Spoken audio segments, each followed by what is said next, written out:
capítulo 21, hermanos, vamos en la recta final ya del estudio, y versículo número 15. Cuando lo encuentren me dicen amén. Amén.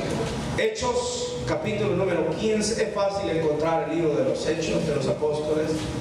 Usted debería de dejarle una ceñita porque cada jueves usted viene al culto y usted sigue y continúa con el estudio este. Amén. Amén. Vamos al versículo número 15, que es donde nosotros nos quedamos el jueves pasado, así que voy a avanzar. Verso 15.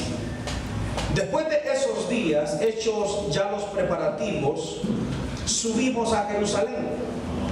Y vinieron también con nosotros de Cesarea algunos de los discípulos, trayendo consigo a uno llamado Mnasón de Chipre, discípulo antiguo con quien nos hospedaríamos. Cuando llegamos a Jerusalén, los hermanos nos recibieron con gozo. Y al día siguiente Pablo entró con nosotros a ver a Jacobo, y se hallaban reunidos todos los ancianos. ¿Están conmigo? Amén. A los cuales después de haberles saludado, les contó una por una las cosas que Dios había hecho entre los gentiles por su ministerio. Amén. ¿Cuántos dicen amén? Amén. Para los que han estado viniendo a los estudios, Pablo estaba, yo diría, como empecinado. No sé si esa palabra es correcta, usarla. O estaba obsesionado, o estaba apasionado por llegar a Jerusalén. Tenía esa noción Pablo de que él debía de llegar a Jerusalén, que él debía de llevar el reporte que llevaba, las cartas que llevaba, el dinero que llevaba, junto con todos los hermanos que le acompañaban a él. Anteriormente, el Espíritu Santo, unos hermanos, uno que era profeta, le dijeron a Pablo que no fuera a Jerusalén porque allí le esperaban prisiones y azotes. ¿Se recuerdan? Amén. Pero Pablo tenía la determinación de llegar a Jerusalén. Yo quiero llegar. Y él tenía propuesto esto. Él quería llegar antes de la fiesta del Pentecostés. Eso quería él, llegar antes de la fiesta del Pentecostés. Eso él quería, porque yo les expliqué a ustedes la vez pasada que la fiesta de la Pascua se celebraba y era una fiesta, una celebración que duraba, yo creo, más de una semana, pero que allí se reunían alrededor de Jerusalén no menos de unas 2 millones o 3 millones de personas, según los historiadores del siglo I. ¿Están acá? Y Pablo quería llegar a la fiesta del Pentecostés, que se celebraba 50 días después de la fiesta de la Pascua. Y esta era la segunda fiesta más importante para el pueblo de Israel, porque celebraban ese momento, ese tiempo en donde Dios los liberó, o donde Dios les dio la venida del Espíritu Santo y todo eso. Entonces ellos estaban esperando esa fiesta. A Pablo le urgía llegar. Pablo quería llegar, Pablo tenía misiones bien claras, determinaciones bien claras, que aún ni la profecía que Dios mismo ya le había hablado a él, lo detuvo. Yo les prediqué el jueves pasado a los hermanos que cuando alguien está apasionado no lo detiene nada. Amén. Y cuando alguien tiene ganas de hacer algo, solo basta que se ponga a hacerlo, que se determine y que lo haga. Amén. Me gusta a mí la estructura que tiene Pablo en su pensamiento cuando él se decide hacer algo. Para los que apuntan y los que les gusta estudiar esto conmigo, aquí Pablo termina su tercer viaje misionero, en el versículo número 15. Aquí termina Pablo su tercer viaje misionero. O el segundo o el tercero. El tercero, ¿verdad? Aquí no termina, aquí caduca, porque vuelve otra vez de donde él partió en Jerusalén. Y allí está Pablo. Aún cuando le dijeron, Pablo, tenga cuidado, el Espíritu Santo le habló a él, el Espíritu Santo le habló por medio de profecía, pero Pablo decidió ir porque tenía determinado ir a Jerusalén. ¿Están acá? Y hay una cosa, hermanos, una diferencia entre decidir y determinar. ¿Me escuchó? Amén. Cuando usted toma una decisión, hermanos, muchas veces la decisión que usted toma es movida por cualquier circunstancia. Pero cuando usted toma una determinación, ninguna circunstancia lo detiene. ¿Me están escuchando? Amén. Cuando alguien tiene una determinación de hacer algo, no lo mueve ninguna otra decisión. Cuando alguien solamente ha decidido, cualquier cosa puede estorbar la decisión que la persona terminó. Por eso es, hermanos, que Dios trabaja con personas determinadas. ¿Me escuchó? Usted debe de saber que nosotros en la vida debemos de ser determinados. ¿Están conmigo? No podemos nosotros no tener determinación en las cosas. Porque algo que Dios bendice, hermanos, bíblicamente hablando, es la perseverancia, la insistencia. Algo que Dios bendice bíblicamente es cuando usted permanece. Y algo que Dios no bendice es cuando usted retrocede. La Biblia dice, el que retrocediere no agradará mi alma, dice la Biblia. Aquel que poniendo la mano en el arado dice y mira atrás, no es digno, dijo el Señor, de ser mi discípulo. ¿Están acá? Amén. Y yo hablé el jueves pasado de la determinación. Cuando yo hablo acerca de esto, del carácter, de estar determinado, de estar enfocado, casi siempre después en las redes sociales surgen cosas que a mí me caen, fíjense. Pero yo no voy a dejar de predicar lo que creo la palabra de Dios me dice que predique, porque usted jamás ni yo lograremos nada si no es por determinación. Amén. Y cuando usted determina algo, tiene que tener carácter. Amén. Cuando usted dice, yo quiero, ¿sabe por qué algunos de nosotros no hemos bajado de peso? Porque lo hemos decidido, pero no lo hemos determinado. Nadie me dijo amén. Amén. Yo quiero ser como Mauricio, peso lastimita. Ya se dijo un dato, hermano, que todos los bateros son secos. Ya digo, gloria a Dios. Es que es lógico, ya te imaginas Álvaro tocando ahí con las esquinas de los codos, pegar en todo eso y me botaron. No cabe. Joel con los grandes dedos que tiene, quebrar a la paqueta. ¿No? Determinado.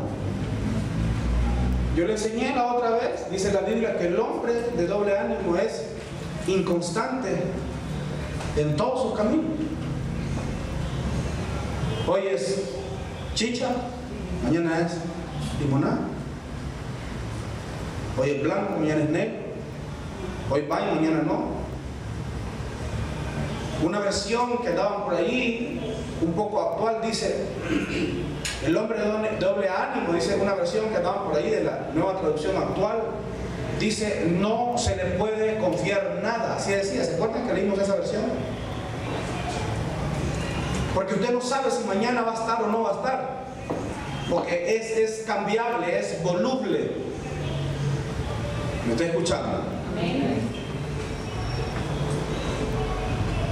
¿A qué trabajador se le honra cuando es empleador? Al que es constante y determinado. A ese empleador, alguien que ha sido fiel y ha estado allí. Usted sabe, ¿no? El jefe no tiene argumentos para decirle no. Es más, muchas veces el jefe sabe la necesidad del trabajador y él va encima de la necesidad, porque no quiere perder un buen trabajador que es determinado, que está antes de la hora, que se va después de la hora, ¿sí o no? Amén. Pero alguien que llegue y dice que hoy me enfermé, que hoy me duele esto, hablarle al hijo, decirle que estoy enfermo. Dice mi papá que está viendo tele que está enfermo, que le digo a usted. ¿Cuándo dicen amén? Y a la iglesia le falta carácter en ese sentido. Al mundo le falta carácter en ese sentido. También le leí aquel pasaje en Apocalipsis que dice la Biblia que por cuanto no eres ni frío ni caliente, sino tibio, te voy a vomitar, dice. te voy a vomitar. Hermano, usted sea frío o sea caliente, pero no se quede en medio. Usted sea determinado. Usted sea... Yo creo que una de las cosas por las cuales Dios nos va a permitir hacer el nuevo templo es porque nos hemos determinado a hacer aquello. Que miren, hermano, cuando a alguien se le mete algo entre ceja y ceja y está en la voluntad de Dios, Dios solamente lo que te promete es su respaldo, porque Dios dice, no, este va con todo, ¿yo cómo lo detengo? ¿Están conmigo? Se ha determinado. Ahora, el verso 15 denota la determinación que Pablo tuvo. Dice, después de esos días, hechos ya los preparativos, las maletas, subimos a Jerusalén. Era el destino que Pablo quería, ¿sí o no? Y al final, dice la Biblia, lograron subir de donde estaban, ahí el relato anterior, aproximadamente unos 100 kilómetros, dice la Biblia, subieron a Jerusalén. 100 kilómetros. Pero al final Pablo llega a donde él se había propuesto llegar. Eso me gusta, ¿no? Que usted tenga propósitos y que se proponga y que lo haga. Que lo que pasa es que nosotros al inicio del año pusimos una gran lista de cosas, pero las abandonamos, hermanos. Y no había determinación en eso. No sé si me estoy explicando. Al final Pablo logra llegar a Jerusalén, que era donde él quería estar. Él estaba pero empecinado. Pablo, no vaya para allá. No, es que yo voy a ir. Pablo lo van a amarrar. Llegó el profeta y le dijo, dame el cinto. Le quitó el cinto a Pablo y le amarró las manos y le amarró los pies. ¿Se recuerdan? Amén. Y dijo, así le pasará a él, varón de quien es dueño del cinto. Entonces empezaron a llorar todos los hermanos. Y Pablo dijo, ni siquiera que me amarren las manos y los pies, estoy dispuesto a dar hasta mi propia vida, pero yo voy a ir a Jerusalén. Fíjate, Pablo. Yo les hablé a los hermanos del hecho de emprender algo, de hacer algo. Y no teniendo uno sabiendo, hermanos, que en el camino te puede ir mal. A nadie que se quede en la casa le va a pasar algo. Lo más que te puede pasar es que el día esté caliente y te dé calor. Pero si usted sale de casa a querer buscar algo, usted sabe, se puede encontrar con cualquier cosa, pero una persona determinada no lo detiene nadie. Me estoy explicando, hermanito. ¿Cuánta gente tiene proyectos? Yo les hablé el jueves pasado de proyectos, pero no tener determinación. Dios te quiere bendecir, pero ¿cómo te bendice? Si está como que sí, ahí voy, mire, no, ahí voy, mire, no, ahí voy. No, hermano, cuando alguien está determinado, Dios solo se para y dice, aquí estoy. Es más, te motiva a levantarte el siguiente día porque estás determinado. Pero si no tenés determinación, usted va a estar, ¿lo hago? No lo hago. ¿Me voy o me quedo? ¿Lo emprendo o no lo emprendo? Inmediatamente llegó él y empezó a trabajar. Se levantaron unos hombres y empezaron a burlarse de Nehemías. Ellos decían, una zorra pequeña pasa aquí y va a botar ese muro, ese murito que están haciendo. A Nehemías decía, a mí no me importa, yo voy a continuar.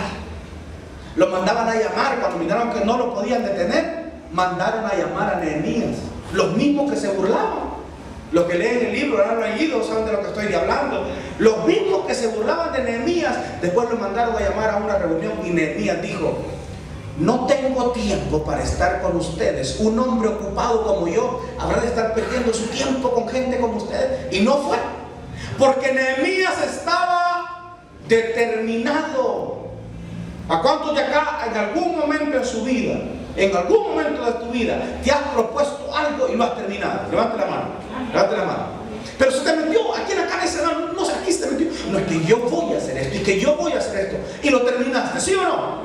Es que cuando a alguien se le mete eso en la cabeza y lo hace, hermano, lo termina y lo hace, lo termina haciendo. Yo solamente necesito 4, 5, 6 personas. Y si no es posible, toda la iglesia que se determine conmigo y nosotros vamos a levantar ese templo. Amén. ¿Y cómo lo vamos a pagar? Yo no sé, hermano. Es que allí es donde entra la determinación. Y esto te queda para los niños y para los muchachos que se van a congregar acá. Mucha gente sabe que aquí hay una iglesia y se han ido a la otra. Y lo peor del caso es que los mismos días tenemos culto con la competencia, con nosotros hermanos. ¿Sabían eso? Pero cuando nos vayamos, ¿y dónde está la iglesia? y cuando llegan allá al cargo, así, entonces decimos, allá está la iglesia y le hacen, hasta allá abajo están. Así le hacen. ¿Están conmigo, hermano?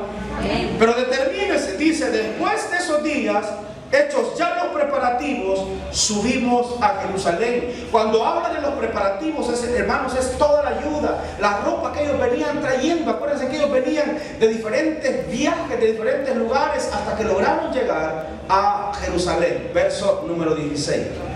Y vinieron también con nosotros de Cesareas algunos de los discípulos, trayendo consigo a uno llamado Mnasón de Chipre, discípulo antiguo, con quien nos hospedaríamos. Aproximadamente, cuando llegaron acá, hermanos, y empezaron a subir a Jerusalén, se le unieron a Pablo otras personas que hacían un total de 9 personas. Cuando llegan acá, faltaban 2 días para el Pentecostés. No se pierdan esos datos. Y dice la Biblia que entre los que venían con él, venía uno que se llamaba Mnasón de Chipre, discípulo antiguo. Este hombre que aparece acá en la Biblia, que lo podríamos rastrear atrás, pero vamos a avanzar un poco. Este hombre fue de los que Pablo se ganó en su primer viaje misionero. ¿Están acá? Este hombre Mnasón fue uno de los primeros que Pablo logró, diría yo, convertir al evangelio en su primer viaje misionero. Cuando Pablo vuelve nuevamente, el hombre se pone a las órdenes de Pablo, y no solamente eso, sino que dice la Biblia que hospedó a Pablo y a 9 personas más. ¿Están acá? Amén. Escuchen esto, hermano. Voy a sacar una lección de esto. Cuando usted ayuda a alguien ahora, escúchelo, esa persona puede ser tu hospedador mañana. Amén. ¿Me escuchó? ¿No te ha pasado, hermanos, que de repente usted hizo un favor a alguien y a usted se le olvidó que lo hizo? Hizo un favor a una persona determinada. Hiciste algo por ella, hiciste algo por él. Y cuando usted hace algo por alguien, escuchen, nunca, hermanos, se le borra a la persona si es agradecida. Nunca. Cuando vos hiciste algo significativo por una persona, jamás se le va a olvidar a la persona. Nunca se le va a olvidar. Y pueda que en el transcurso de la vida, más adelante, volvás a encontrarte a esa persona y te diga, yo a usted le debo algo. Y te lo pagan. ¿Me escuchaste?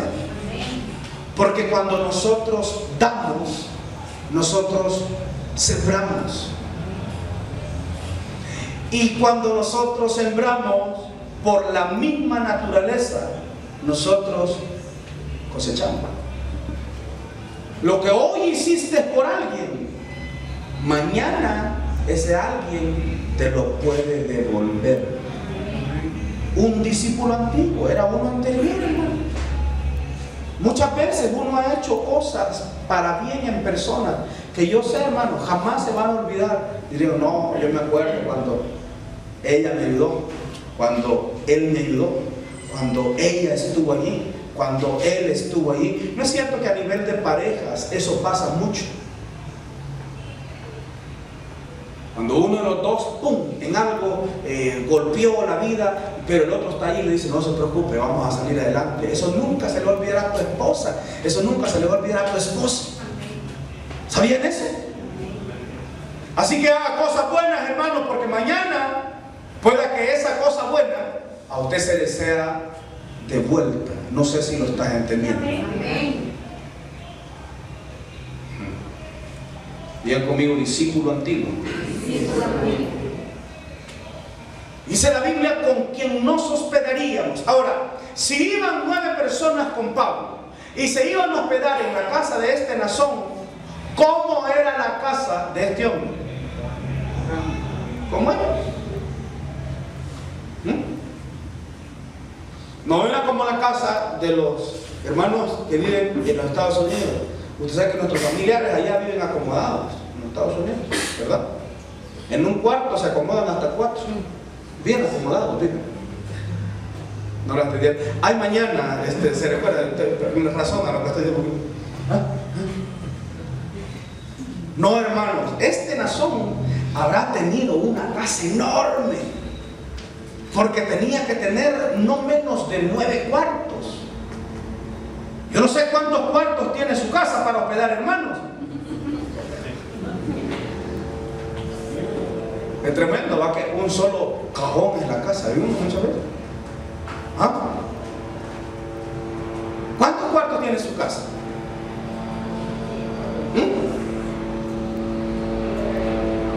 3, dice. Hermano, que es la casa que es más grande, la de la señora que tiene no sé, quizás. Pero la casa de este hombre era grande. Tenía espacio para meter 9 personas, y no solo para que se quedaran allí a dormir o descansar, sino que les tenía que dar de comer. Eso indica, hermano, que este hombre era muy, económicamente hablando, era muy saludable. ¿Me están escuchando? Fíjate que Pablo, escuchen esto, hermano, fíjate que Pablo un día va predicando, hablando del Señor en su primer viaje. Se convierte este hombre, y yo te aseguro, Pablo ni sabía que este hombre era un hombre acomodado.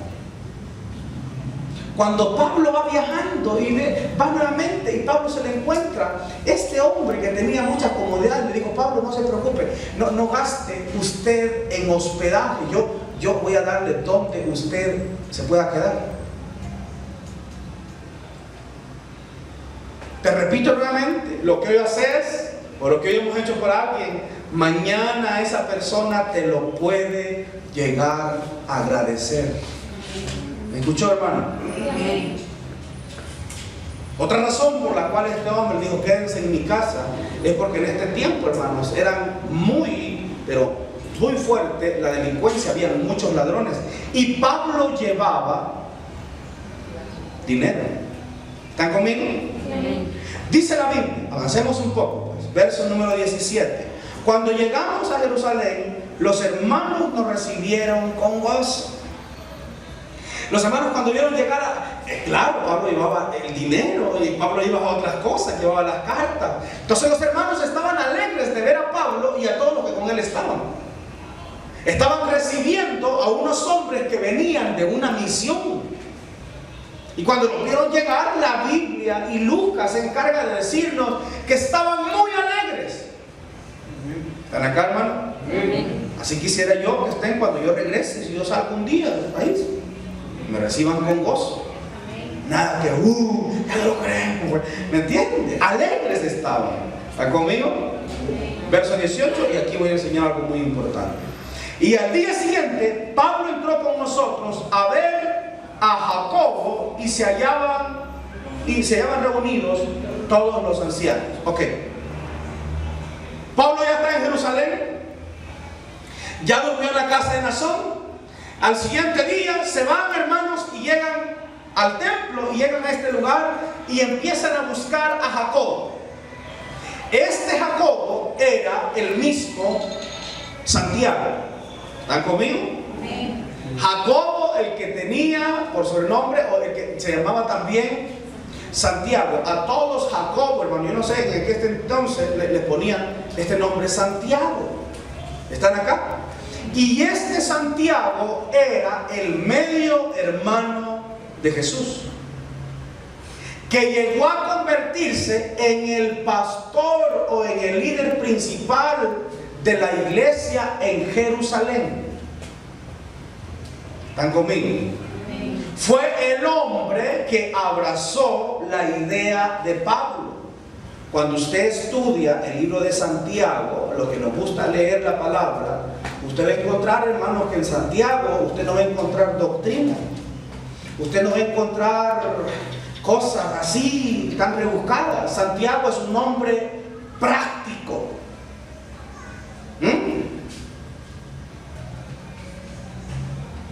Yo trato de enseñarles a ustedes cosas doctrinales, pero también trato de enseñarles, ya sea en estudio bíblico, en el día del discipulado, o el día del domingo, de hacer la enseñanza que usted se la lleve a una vida práctica. ¿Están conmigo? Amén. Santiago era un líder práctico. ¿Tenés fe? Sí, mostrámelo con tus obras, dice Pablo. Santiago, ¿verdad? Cuando usted lee el libro de Santiago, lo conoce un poco, pero el asunto es este, hermanos. Que Santiago, o Jacobo, que era el líder, por eso que Pablo llega a Jerusalén y se encuentra con los ancianos, era el medio hermano de Jesús. Hay unos estudios que indican, hermanos, que Santiago no creía que el Señor Jesús era Dios hecho hombre. Porque, a ver, hermano, si viene un día, yo no sé, yo no tengo hermanos, pero si viene tu hermano un día y se te acerca y te dice, mira, yo soy el Cristo, el ungido, el que había de venir, ¿qué diría usted? ¿Le creería usted? Bueno, miren lo que dice el Evangelio de Juan, capítulo 7. Si alguien me lo lee, Evangelio de Juan, capítulo 7. Vamos a ir allá y esto apúntelo que le va a servir algún día. Juan, capítulo 7. Y le dijeron sus hermanos, sal de aquí y vete a Judea, para que también tus discípulos vean las obras que hace. Porque ninguno que procura darse a conocer hace algo en secreto. Si estas cosas hace, manifiéstate al mundo. Porque ni aún sus hermanos creían en él. ¿Quiénes eran sus hermanos? Jacobo, los demás hermanos de Jesús. Uno de ellos era Jacobo. Hermanos, no creían en el Señor Jesús. Ni aún sus hermanos creían en Él. Pero fíjense cómo es de dramático esto, porque después de no creer en Él, Santiago se convierte en el pastor principal de la iglesia de Jerusalén. ¿Están conmigo? Amén, hermanos. Amén. Ahora, ¿cómo se convirtió Santiago? Eso usted lo encuentra en 1 Corintios capítulo 15, versículo número 7. Y es una narración donde Pablo está hablando que el Señor Jesús se le apareció a él como un abortivo, pero dice, y se le apareció también a Santiago. Eso está en 1 Corintios capítulo 15, versículo 7. Y algunos deducen que aquí es donde Santiago reconoce a su hermano Jesús como el Cristo, el que había de venir, y se convierte en el pastor de la iglesia de Jerusalén. ¿Están conmigo o no? Como estamos estudiando, le tengo que dar todos esos datos. Entonces, cuando Pablo llega, hermanos, en el versículo número 18, dice la Biblia, y al día siguiente Pablo entró con nosotros a ver a Jacobo, que se vio Santiago, y se hallaban reunidos todos los ancianos. Verso 19, a los cuales después de haberles saludado, les contó una por una las cosas que Dios había hecho entre los gentiles por su ministerio. Cuando ellos lo oyeron, glorificaron a Dios. ¿Quiénes glorificaron a Dios? Jacobo y los ancianos. Ponga atención. Y le dijeron, ya ves, hermano, cuántos millares de judíos que han creído, y todos son celosos por la ley. Se alegraron de lo que Dios había hecho con Pablo, pero al mismo tiempo le pusieron a Pablo y le dijeron, hay muchos judíos celosos de lo que tú estás enseñando por la ley. Verso 21, pero se les ha informado en cuanto a ti, que enseñas a todos los judíos que están entre los gentiles a apostatar de Moisés, diciéndoles que no circunciden a sus hijos ni observen las costumbres. Miren qué acusación más tremenda. Pero los que han venido siguiendo los estudios bíblicos conmigo se van a acordar que Pablo de esto ya había sido absuelto. ¿Dónde? ¿Dónde? En Jerusalén, después de su primer viaje misionero, cuando Pablo trajo su reporte. Porque decían, mira Pablo, lo que pasa es que tú estás actuando en contra de la ley de Moisés, pues estás enseñando a los gentiles a que no se circunciden. ¿Y cuál fue el propósito de la reunión del concilio que hubo en Jerusalén en aquel tiempo, después de que Pablo realizara su primer viaje misionero? Era discutir si era necesario circuncidarlos o no circuncidarlos. ¿Y cuál fue la determinación que tomaron los ancianos en aquel tiempo? ¿Cuál fue la determinación que tomaron? ¿Que era necesario o que no era necesario circuncidarse para ser salvo? Que no era necesario circuncidarse, porque eso era una práctica del judaísmo. Hicieron incluso una carta y la presentaron, y miren, cuando vuelve Pablo otra vez, le acusan de lo mismo,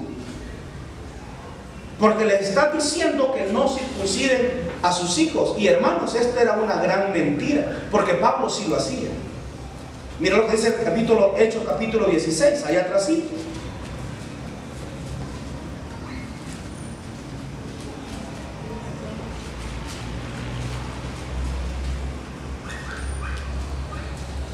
¿Están conmigo? ¿Están aprendiendo un poquito? De eso se trata, ¿verdad? Capítulo 16 dice que después llegó a Derbe, a Listra, y aquí había cierto discípulo llamado Timoteo, hijo de una mujer judía creyente, pero de padre griego, y daba un buen testimonio de los hermanos que estaban en Listra y Iconio. Quiso Pablo que éste fuese con él, y tomándole, ¿qué hizo? Le circuncidó por causa de los judíos que había en aquellos lugares, porque todos sabían que su padre era griego. En otras palabras, le decía, Pablo, si quiere llevarse a este muchacho a trabajar al ministerio, le tiene que circuncidar. ¿Y qué hizo Pablo? Lo circuncidó. Entonces aquí le están diciendo, mire, en el capítulo número 21 y versículo número 21, pero se les había informado en cuanto a ti, que decían los judíos, que apostatar de Moisés, diciéndoles que no circunciden a sus hijos ni observen las costumbres. ¿Esto es mentira, sí o no? Es mentira, porque Pablo dice en la Biblia que circuncidó ¿a quién? A Timoteo. ¿Por qué circuncidó a Timoteo? Por causa de los judíos, porque Timoteo era hijo de una mujer judía, pero era de un padre griego. Entonces tenía la doble nacionalidad. Entonces vino Pablo, lo circuncida, y entonces, hermanos, esta acusación no tiene fundamento. Y ahorita usted lo está sintiendo como un poco cargado. Es que después de aquí se suelta todo el gran problema que le viene a Pablo. Ya habían determinado en el capítulo 15, cuando vino el concilio en Jerusalén, que Pablo podía seguir predicando, que no había ningún problema. Hicieron una carta, todo el mundo estaba consciente. Pero ahora, cuando Pablo vuelve nuevamente, Jacobo y los ancianos estaban alegres, pero inmediatamente le dicen, yo no sé si alguna vez te ha pasado, no hombre, qué bueno lo que estás haciendo, te felicitamos, pero fíjate que hay un problema. Ellos te siguen acusando de que tú estás enseñando cosas en contra de la ley, y que tú estás enseñando a que no se circunciden a los hijos. Y a esto llego yo, hermano. Póngame atención, porque aquí voy a terminar. ¿Están conmigo? Que no se les olviden estos datos, de que lo acusaban a Pablo, ya está en Jerusalén, al fin llega. Y es que todo, escuchen esto, hermano, esto es delicado. Todo lo que sea de carácter religioso siempre va a levantar pasiones en la persona. Más aún cuando son ideas fundamentadas en la mentira. ¿De qué estaban acusando a Pablo? De que él no circuncidaba. Es que él no circuncidaba a los muchachos. De eso estaban acusándole, ¿sí o no? Pero el capítulo 16, verso 3 dice que él había circuncidado a Timoteo. Entonces él no tenía ningún fundamento. Luego lo acusaban de que él no tenía, o que él estaba apostatando en contra de la ley de Moisés. Si ustedes se fijan en el capítulo número 18, versículo 18, capítulo 18,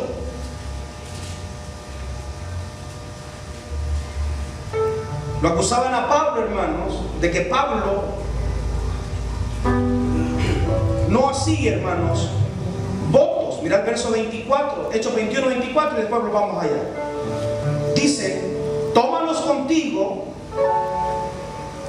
purifícate con ellos y paga sus gastos para que se rasuren la cabeza, y todos comprenderán que no hay nada de que se los informó acerca de ti, sino que tú también andas ordenadamente guardando la ley. Esto fue, hermanos, como consecuencia, o lo que Santiago le dice: miren, para que no les digan nada, eso lo voy a ver el otro jueves, pero para que ustedes vean.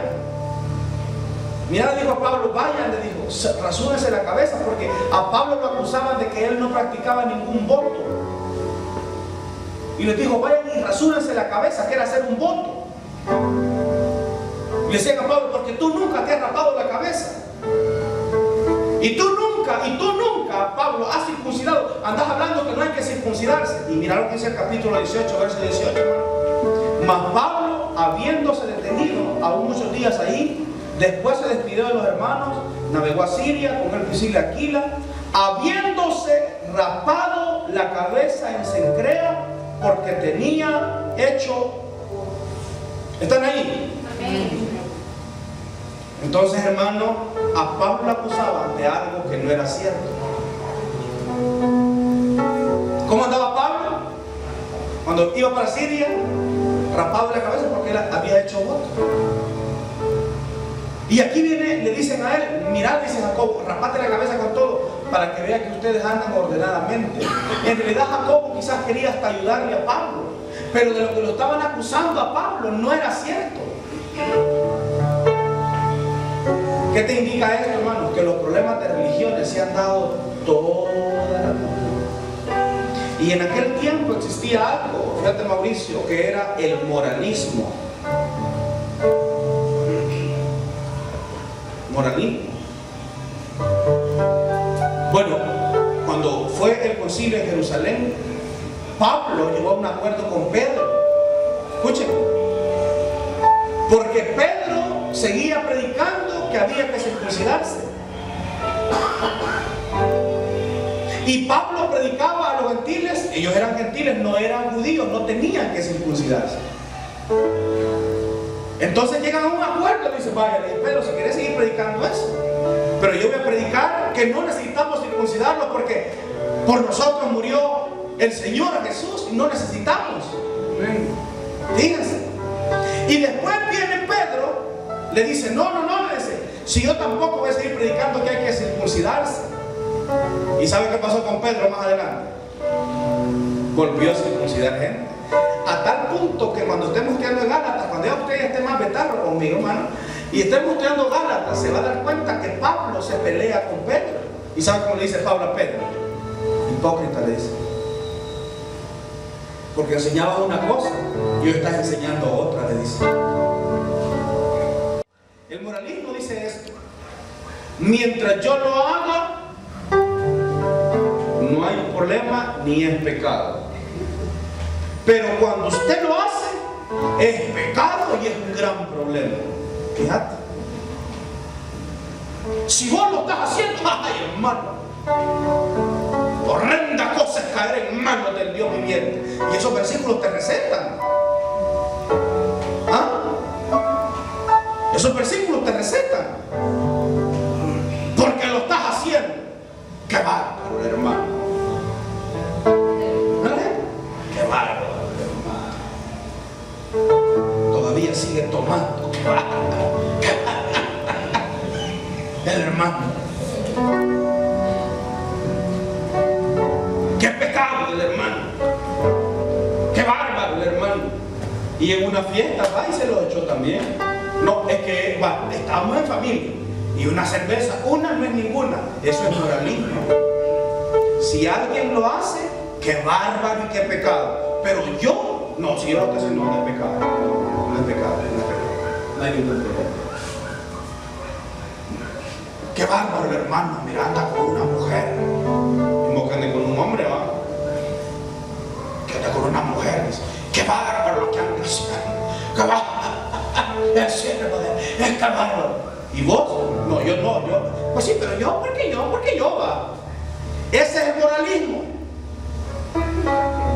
Normalmente la gente moralista es gente religiosa. Tengan cuidado con la gente religiosa, hermano, porque estos son al final los que logran que a Pablo le corten la cabeza, y son al final los que detienen el ministerio de Pablo, aunque ya Pablo había terminado lo que Dios había querido que él hiciera.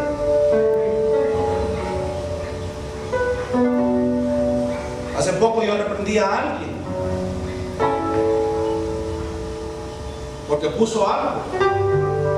Eso es normal, ¿verdad? Ahora, yo creo que ahora las redes sociales se prestan para cualquier cobarde decir cosas.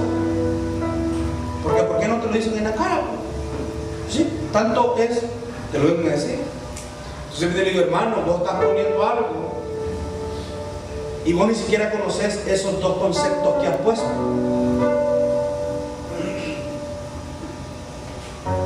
Dame el concepto de religión y dame el concepto de salvación.